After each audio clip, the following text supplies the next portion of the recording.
Good afternoon, welcome back to the channel. It is Wednesday the 28th December and basically it's finishing time. I've been in the office all day doing online training, so I thought I'll just do this video sort of between Christmas and the New Year as a little update as to where we're up to. And also we've also had a lot of new viewers and new subscribers, so I thought I'd take the time to sort of briefly outline a bit about me, a bit about the YouTube videos, and hopefully how I plan the next year to go, if that makes sense. So I hope you've all had a good Christmas and you're enjoying or have enjoyed the Christmas break. I certainly did. It's been nice to spend time at home with the kids and enjoy the family.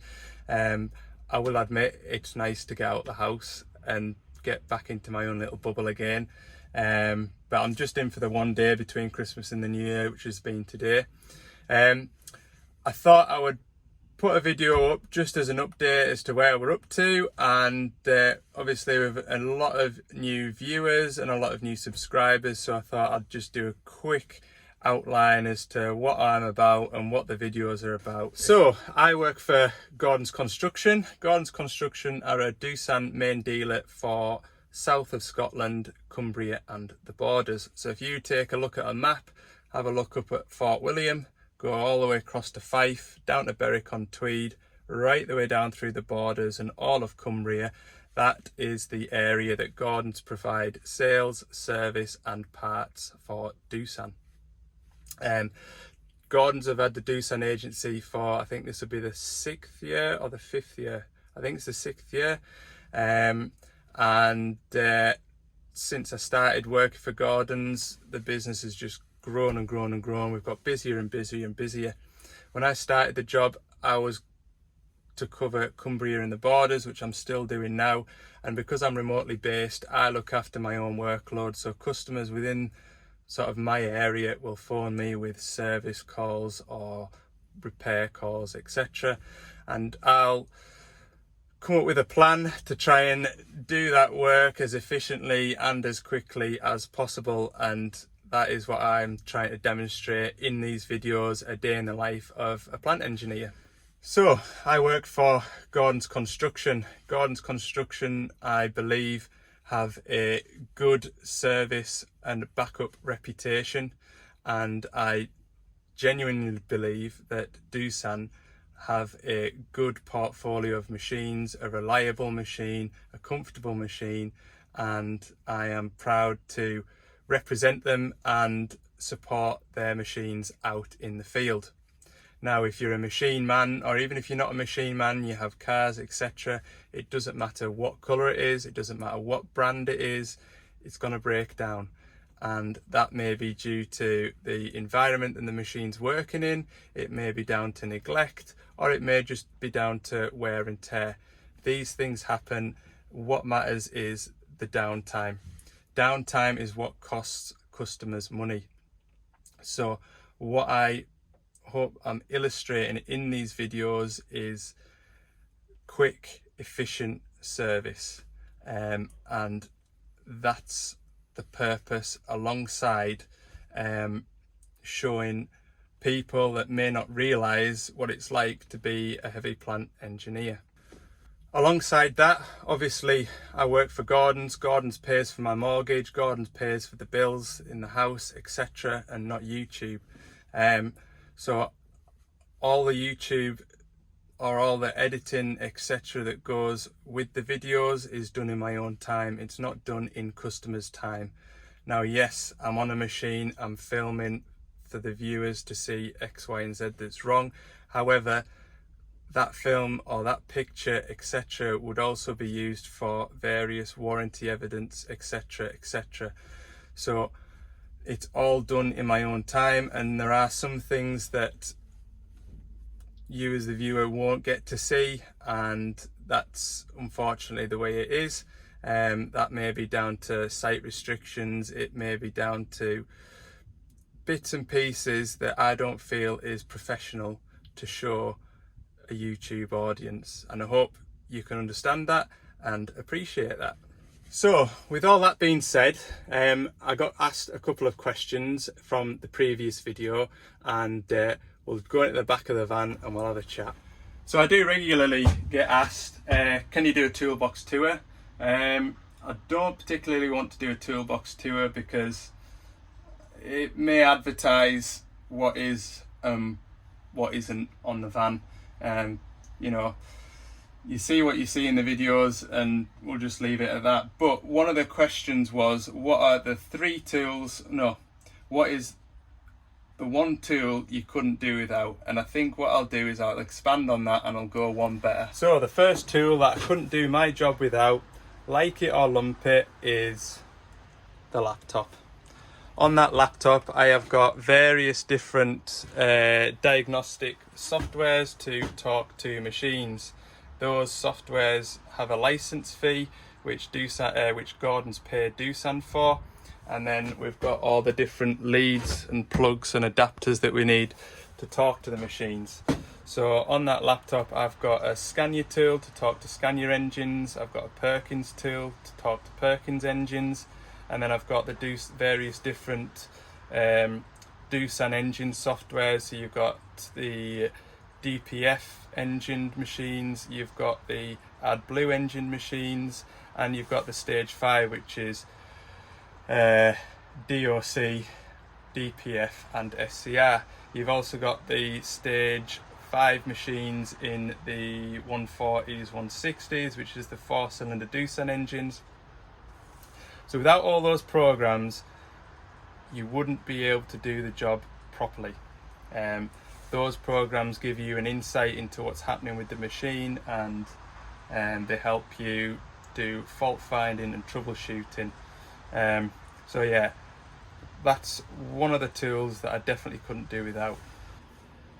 General day-to-day work, you'll probably always see this in the video. It's the 3/8 impact gun from Milwaukee.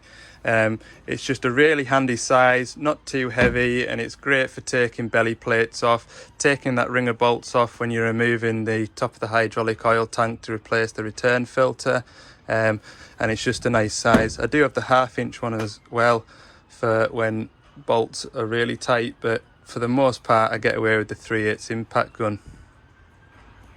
And finally, quarter drive ratchet.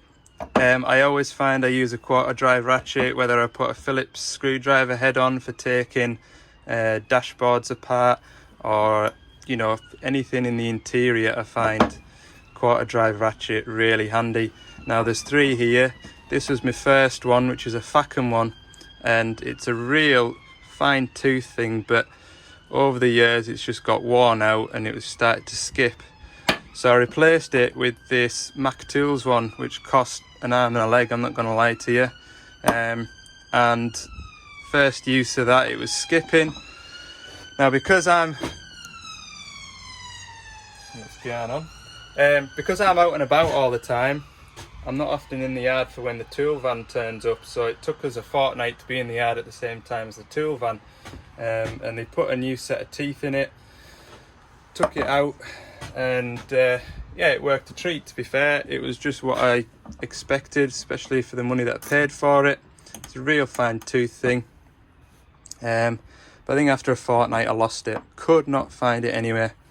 So I was passing a tool shop and I called in and picked up this Draper. I could buy 5 of those to 1 of those, and that is every bit as good as that one. And if I lose that one, like I say, I could buy 5 of those before I've bought another one of those. So this is the one that comes out all the time and I can't fault it. Absolutely brilliant.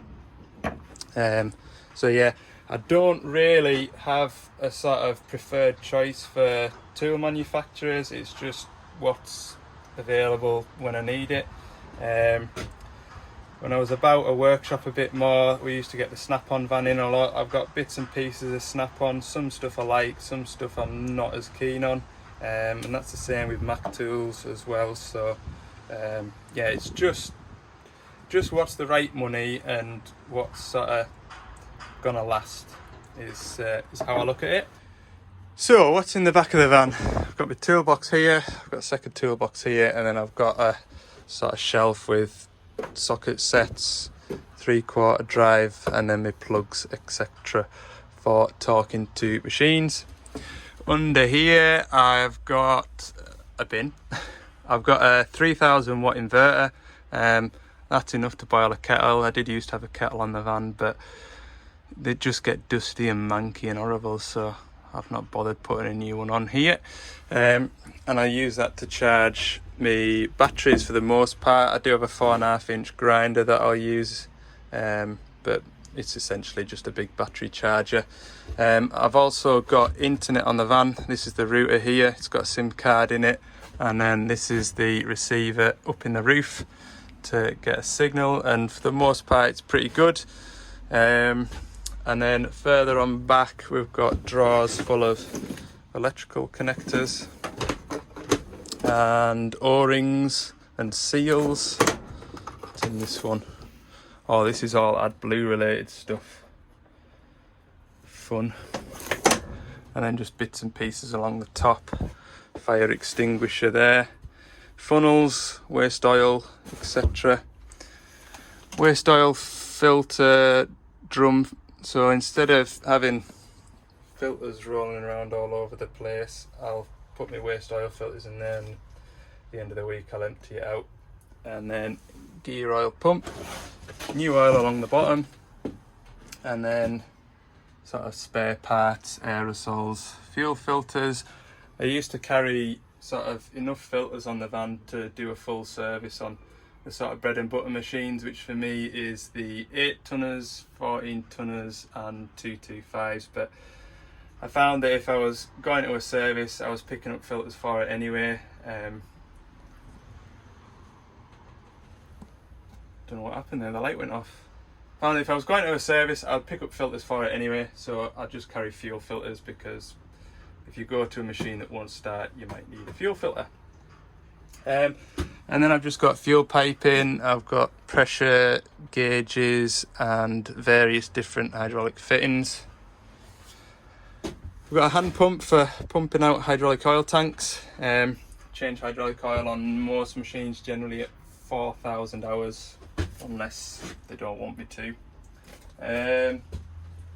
That's it really, so that's in the back. And then up on the top, can't see now because the light's gone off, but that's where I keep my boiler suits, above the roof of the van. And then the heat of the van inside keeps everything nice and warm and dry. So another question was, what's your hobbies and interests? Well, for the most part, I've always had an interest in farming, and that's why you'll see me doing a little bit of tractoring. I just put bits and pieces in as and when I'm doing it, and it's just on a casual sort of basis. My mate's a contractor, I'll do a little bit for him, and then the farm that you'll have seen me doing harvest at